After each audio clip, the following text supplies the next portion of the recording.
Hi అండి, welcome to my channel. మా ఇంట్లో ఈరోజు గుత్తి వంకాయ కూర చేస్తున్నాను. చూడండి, కేజీ వంకాయలు తీసుకొని 4 వైపులా ఘాట్లు పెట్టుకున్నానండి. ముందుగా వేపు పెట్టుకున్నానండి మసాలాలు. దానికి మసాలాకు కావాల్సిన పదార్థాలు కొంచెం వేరుశెనగ పలుకులు, కొంచెం ధనియాలు, కొంచెం జీలకర్ర, కొంచెం నువ్వులు, కొంచెం ఎండుమిరపకాయలు, కొంచెం చింతపండు, 3 టమాటాలు, ఒక పెద్ద ఉల్లిపాయ, 3 వెల్లుల్లి రబ్బలు, ఒక మీడియం సైజు అల్లం ముక్క, కొంచెం కొత్తిమీర అండి, ఒక రెబ్బ కరివేపాకు అండి. ముందుగా వేయించుకుని పెట్టుకున్న మసాలాలన్నీ గ్రైండ్ చేసుకోవాలండి.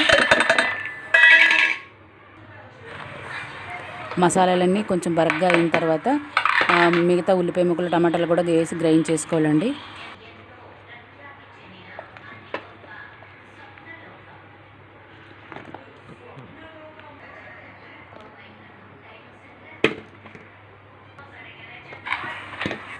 కొంచెం వాటర్ కూడా వేసి మెత్తగా గ్రైండ్ చేసి పెట్టుకోవాలి. అందులోనే కొంచెం సాల్ట్ కూడా వేస్తున్నానండి. మసాలా రెడీ అయిపోయింది కదండి. ఒక్కొక్క వంకాయలో ఆ మసాలా ముద్దని స్టఫ్ చేసుకోవాలండి.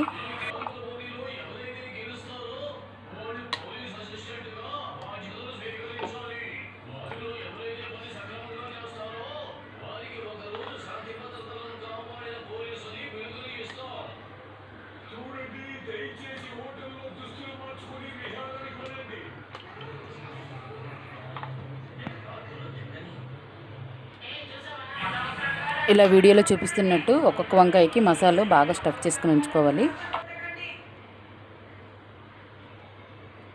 ఒక ఉల్లిపాయ, ఒక 3 పచ్చిమిరపకాయలు, కొంచెం కరివేపాకు, కొంచెం ముక్కలుగా కట్ చేసి పెట్టుకున్నాను తాలింపు కోసం. ముందుగా స్టవ్ ఆన్ చేసుకొని కడాయి పెట్టి సరిపడా ఆయిల్ వేసుకుంటున్నానండి. ఆయిల్ కొంచెం ఎక్కువగానే పడుతుందండి, ఎందుకంటే గుత్తి వంకాయ కూర కదా. ఒక చిన్న స్పూన్ ఆవాలు కూడా వేస్తున్నానండి. ఇప్పుడు ఉల్లిపాయలు, పచ్చిమిరపకాయలు కూడా వేసేస్తున్నానండి.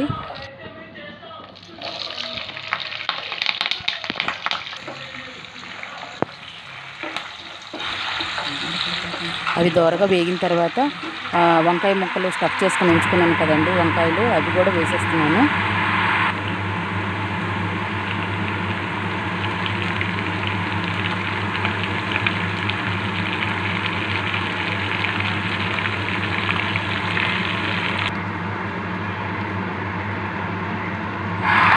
మిగతా మసాలా కూడా కొంచెం పైన వేసి ఒక 10 నిమిషాలు మూత పెట్టుకోవాలండి.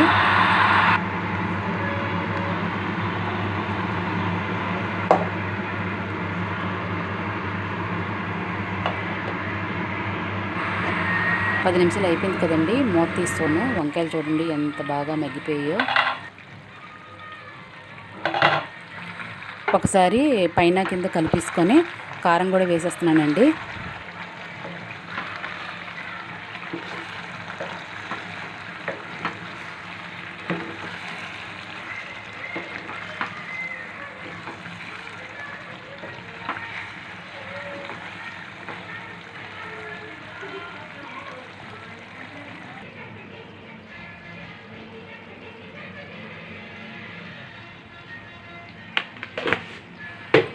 కొంచెం వాటర్ కూడా యాడ్ చేసుకుంటున్నాను.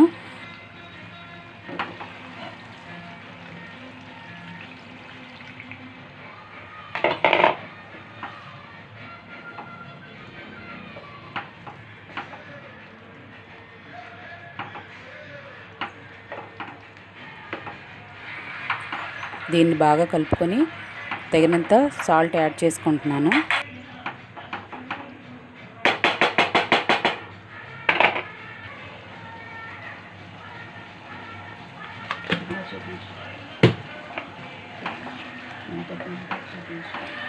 కలుపుకున్న తర్వాత మీడియం ఫ్లేమ్లో పెట్టుకొని కొంచెంసేపు ఉడికించుకోవాలండి మూత పెట్టి. కూరలో సాల్ట్ సరిపోయిందా లేదా చూసుకుంటున్నానండి. మరి కొద్దిసేపు మూత పెట్టి ఉడకనివ్వాలి. 10 నిమిషాలు అయింది, మూత తీసి కలుపుకుంటున్నాను.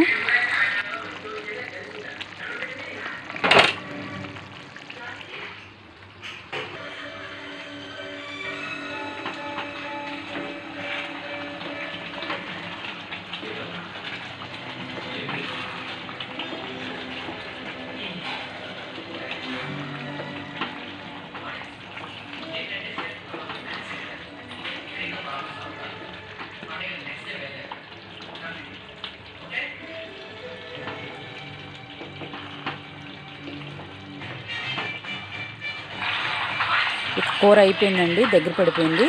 దించుకుంటున్నాను, కొత్తిమీరతో గార్నిష్ చేసుకుంటున్నాను. ప్లీజ్ లైక్ చేయండి, షేర్ చేయండి, సబ్స్క్రైబ్ చేసుకోండి.